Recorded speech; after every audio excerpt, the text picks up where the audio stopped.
বাংলার নববর্ষ উদযাপন করব না তা কি করে হয়?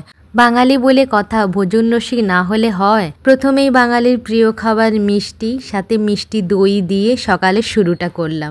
কথায় আছে মাছে ভাতে বাঙালি, তবে আজকে দুপুরের মেনুতে মাছের পরিবর্তে ছিল খাসি মাংস।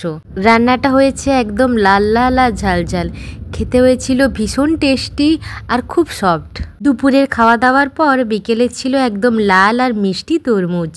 সন্ধেতে ছিল পছন্দের দোকান থেকে আনা মোমো।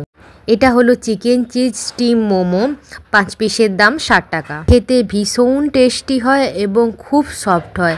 স্টাফিংটা তোমরা ভেতরে দেখতেই পাচ্ছ, আর মেয়োনিজের সাথে খেতে এক কথায় অসাধারণ।